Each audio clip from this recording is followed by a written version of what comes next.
Una entrevista exclusiva en Así Amaneció. El ingeniero Roberto Luque es el ministro de Transporte y Obras Públicas. Se encuentra aquí en los estudios centrales de Radio City para hablarnos de lo que ocurre en el país y algunas otras novedades. Señor ministro, buenos días, bienvenido. Muy buenos días, un gusto estar aquí como siempre y presto a responder todas sus preguntas. Ecuador ha vivido uno de los inviernos más fuertes de los últimos años y hemos visto la afectación en diversas vías de diferentes zonas del país. A este día, con corte a lo último que ustedes puedan registrar, ¿cuáles son los puntos críticos sobre los cuales hay observación? Loja. Estamos teniendo problemas en Loja, en la Yedo Olmedo, en Guacharpamba. Estamos teniendo problemas importantes de deslizamientos que están siendo atendidos con maquinarias. Estamos coordinando con todos los niveles de gobierno, pero hoy quizás el problema de la crisis está en Loja. Hemos tenido también problemas en Azuay, en la parte alta del Oro, y en las zonas bajas, todo lo que es los ríos, Guayas, Manabí, Esmeraldas y el Oro han tenido problemas, pero mayoritariamente con deficiencia de estructura hidráulica ya y con inundaciones en las zonas altas, mayoritariamente derrumbes que afectan e interrumpen las vías, ¿no? Y los pronósticos que se manejan, señor ministro, ¿implican el hecho de estar mucho más atentos o ya lo peor del invierno ha pasado? Bueno, es difícil decir, ¿no? El INAMI ha tenido un buen, en base a los instrumentos que ellos tienen y a las proyecciones y los modelos que ellos tienen, una buena asertividad en los resultados de manera macro, y en función de eso podemos tomar ciertas previsiones, pero este tema es dinámico. O sea, nosotros lo que hemos hecho ya como Ministerio de Transporte y Obras Públicas es disponer redundancia y cantidad de maquinaria suficientes para poder atender varios frentes al mismo tiempo. Esto a veces se ve un poco entorpecido por las necesidades de ciertos GATS locales que sobrepasa su competencia o sobrepasa su capacidad, y evidentemente como Ministerio les damos una mano prestando maquinarias, porque si no, pues afecta mucho más en un cantón un problema como lo que pasó en Celica o en otras zonas en Olmedo, que lo que puede llegar a pasar en la red vial estatal. Entonces en ese momento uno prioriza ciertos temas, pero lo estamos atacando mayoritariamente con redundancia y cantidad de maquinarias. Para el gobierno esta es una semana clave políticamente. El día domingo los ecuatorianos tomarán la decisión de seguir apostando por Daniel Noboa o optar por la candidatura de Luisa González, y en medio de todo lo que se ha vivido últimamente hay mucha cuestión política que se entreteje. Entre esos, lo que ocurrió con la decisión del gobierno nacional de terminar el convenio de la delegación de la vía Puerto Viejo-Montecristi. ¿Por qué usted ha sostenido que esta no es una decisión política? Porque no lo es. Cuando uno firma un contrato, un convenio o un acuerdo entre las partes, las dos partes tienen que cumplirlo. Y si la otra parte no cumple, la otra puede tomar acciones. Eso es lo que ha sucedido aquí. Ese convenio de delegación funciona mayoritariamente para que el peaje que se cobra, que lo pagan todos los mantenses, la gente de Montecristi y los portovejenses, que muchas veces entre Manta y Puerto Viejo hay recorridos que son día a día varias veces. O sea, ni siquiera es que una vez vas y vienes, sino que hay mucha gente que va más de una vez en un determinado día, y vemos una vía que está en muy mal estado, y todos ustedes me preguntarán, y la ciudadanía también se preguntará, sí, pero el ministerio también tiene vías que están en mal estado, y ¿por qué no se encarga primero de esas? Bueno, porque esa tiene un agravante, se está pagando peaje justamente para que esté en buen estado. Además de eso, en el convenio de delegación se establece que la prefectura tiene que enviar cada 6 meses datos de tráfico, datos de recaudo, datos de plan de inversiones, plan de mantenimiento, programación de inversiones, niveles de servicio, que quiere decir que la vía esté en buen estado, que se tienen que medir los niveles de servicio, el índice de rugosidad y la estructura del pavimento. Nada de eso se ha realizado. Entonces, evidentemente, nosotros, en un acto en donde como siempre lo hemos tenido en el gobierno, solidario con la gente, empático con la gente, que se le ataca el bolsillo, hemos tomado una decisión que es importante. Quitamos la delegación, quitamos el peaje, pero no nos quedamos ahí, vamos a intervenir la vía. El ministro de Transporte y Obras Públicas, Roberto Luque, está con nosotros en diálogo con Así Amaneció. Ministro, sigamos hablando de política y la política que salpica evidentemente al accionar del ministerio, porque otra de las situaciones que ocurrió recientemente fue el colapso del puente en Daule, donde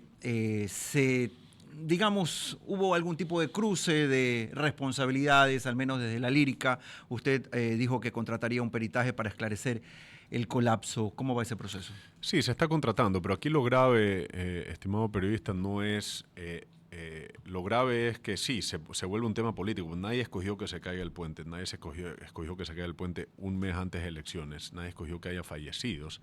Lo que sí hicimos es ya ante ese desastre solidarizarnos primero y dar toda la entrega del Estado en favor de la gente afectada y de las personas fallecidas, por un lado, pero por otro lado hacer un llamado a la responsabilidad, a ser cautos, a no adelantar hipótesis, porque un colapso estructural conlleva una serie de análisis, de determinaciones que hay que hacer que no son fáciles. Yo las he hecho. En mi doctorado yo hice análisis de diseño estructural de edificios colapsados por un terremoto y no es fácil. Tomé un doctorado me tomé 4 años haciendo eso. Investigando. No es un tema sencillo como para coger y adelantar criterios así nomás porque pasó un convoy de camiones. Lamentablemente la prefecta y la concesionaria, curiosamente juntos y alineados, están defendiendo una única hipótesis. Y esa única hipótesis es desmontable fácilmente con la evidencia en sitio. Cuando usted ve un letrero de 48 toneladas, no quiere decir que el puente tiene capacidad de 48 toneladas, es que el vehículo tiene un peso máximo de 48 toneladas. Por ende, cualquier vehículo que pese 48 toneladas puede entrar. ¿Cuántos? Los que entran en el puente.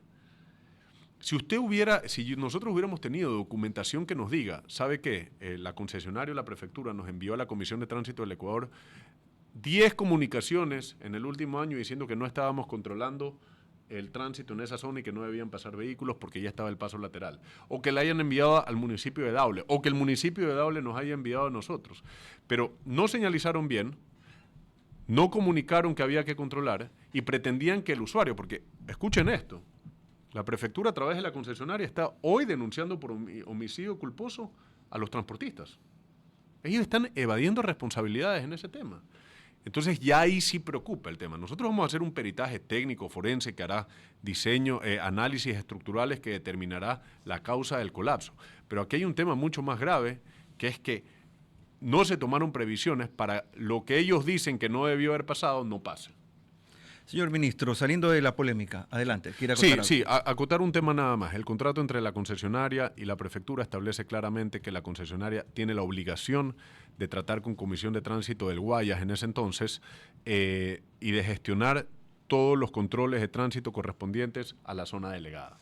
En ningún momento se ha recibido una comunicación de parte de la prefectura y de la concesionaria diciendo en esta zona no se permiten pesados o extrapesados. Lo digo así con esa terminología porque en otros puentes, por ejemplo en el de Balsar, sí hemos recibido esa información. Sí nos han dicho, en este puente por favor controle que no pasen pesados y extrapesados, y se controla. Si hubiéramos recibido eso, tuviera algo que ver el tema, ¿no? Señor ministro, decía, saliendo un poco de los temas polémicos, hablemos también de la agenda que tiene el gobierno. Evidentemente, todavía hay algunas semanas por delante, independientemente de lo que ocurra en función de los resultados de este domingo. ¿Sobre qué esfuerzos están ahora mismo colocando trabajos? Bueno, tenemos bastantes cosas. Hoy, por ejemplo, esta semana tenemos inauguración de como 5 puentes. El puente Galera en Muisne, el puente en Monteolivo en Carchi, el puente sobre el río Upano, el puente en Marcabelí, en el límite provincial entre Loja y El Oro. Tenemos la vía a la entrada a Manta. Arrancamos ya la construcción del puente Quimís, del puente Lodana, primera piedra de la vía Chontadura-Chumundé por 8 millones de dólares en Esmeraldas. Ya entregamos 8.7 millones para la construcción de la Plaza Memorial San Gregorio en Puerto Viejo, aquel lugar en donde el 16 de abril lamentablemente en la zona cero muchos comerciantes se quedaron sin nada y mucha gente falleció. Eso se va a revivir con fondos de la reconstrucción, lo hemos hecho nosotros. Agua potable para Muisne.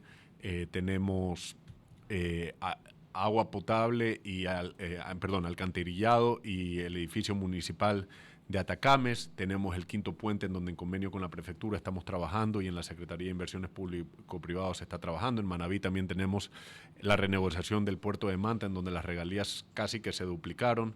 Y aparte esas regalías pasan directamente a la prefectura de Manabí en una gran medida y también al municipio de Manta. Tenemos en la sierra lo que es Machachi Tambillo llegando a Quito en la zona sur. La cuenca Girón Pasaje está con un contrato vigente de atención de puntos críticos, pero también con un contrato de estudios para por fin resolverla. La Valvanera Payatanga-Cumandá está en licitación por un presupuesto referencial de 42 millones de dólares. El puente en la perimetral sur de Cuenca, Monay, con un presupuesto referencial de 36 millones, también está en licitación. La cuenca Molleturo del Empalme está en licitación por 17 millones de dólares con fondos del Banco Mundial y así un sinnúmero de obras más que tenemos. Hasta me cansé de escucharlo, ministro. Es uno de los ministros que más he visto haciendo calles, recorridos, Ha estado por donde las papas queman, que han sido todos los deslaves, las vías de Cuenca, Azuay. Me olvidé de la Vinces Macul Palestina y Baba Tres Marías, que son vías importantísimas aquí en Y Guayas. les puedo contar que los dijo sin mirar un papel, Carlos. Somos testigos de eso. Ministro, usted mencionó el quinto puente, un anhelo de los guayaquileños desde hace mucho tiempo. ¿Puede hablarnos un poquito más cuál es la situación, cuándo empieza la construcción? Las vías ya sé con lo que hicieron con la prefectura, porque la prefecta no lo contó aquí, pero el resto del puente, ¿cuándo empezaría? A ver, mire, lo importante, Guillermo, es que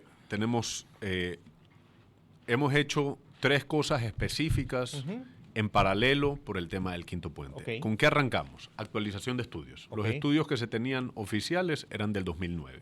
Había que tener estudios actualizados, Dios mío. los actualizamos.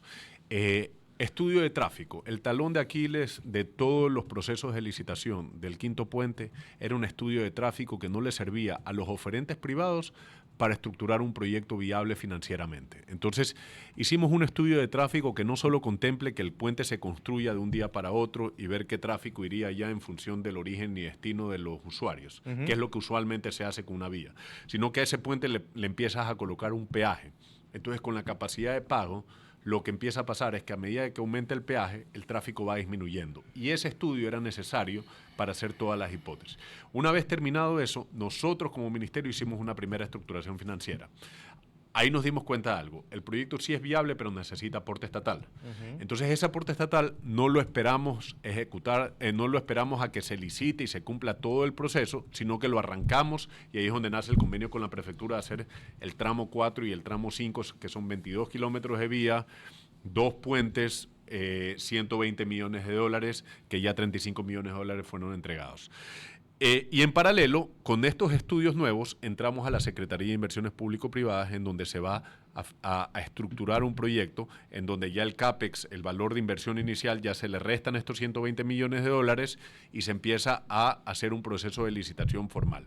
Ese proceso nosotros lo pensamos dejar adjudicado a inicios del próximo año para que arranque y retome desde el punto de las vías que termine la prefectura en adelante la construcción del quinto puente. Ministro, para cerrar esta conversación, ¿cuál es el trabajo en el cual ustedes se van a enfocar en las próximas semanas en función también de lo que la gente está pidiendo? Entendemos que el gobierno se ha volcado a territorio y aunque evidentemente eso no tiene un tinte electoral, se percibe también como política electoral. Sí, pero a ver, en concepto no puedes dejar de ser gobierno por un tema electoral. Pero la crítica siempre va por ahí. Sí, ¿no? la crítica va por ahí, pero viene del otro lado. La ciudadanía está agradecida de que vayas, escuches las necesidades y a veces la gente te pide desde lo más básico y se lo puede atender fácilmente, es voluntad. Miren lo que estamos haciendo ahorita en la ruta del Espóndilus y felicito a mi equipo de trabajo allá en Santa Elena, pero básicamente hay un problema en donde esa vía es red vial estatal, pero en muchos cantones, en muchas comunas, existe el problema de que no se interviene en las vías por la parte de la alcaldía. Y nosotros hemos pavimentado los accesos porque en parte nos conviene. Porque ¿qué es lo que sucede? Si es que no se pavimenta eso, trae todo el lodo a la vía y nosotros tenemos que después limpiar la vía solos. Y eso se ha hecho en muchas de esas comunas y la gente está muy agradecida. Lo único que te pido es, a veces lo que nos piden es ayuda limpiando. Entonces movilizamos a las microempresas y limpiamos, aparte de las limpiezas que tenemos que hacer en la red vial estatal. Entonces, la ciudadanía sí percibe que es un tema de realmente gestionar lo que por competencia tienes que hacerlo. Y lamentablemente la parte política obviamente va a criticarlo simplemente por eso, ¿no? Ministro, gracias por estar con nosotros esta mañana. Muchísimas gracias a ustedes. Un fuerte saludo a la audiencia. Ha sido el ingeniero Roberto Luque, el ministro de Transporte y Obras Públicas, en directo aquí en Radio City.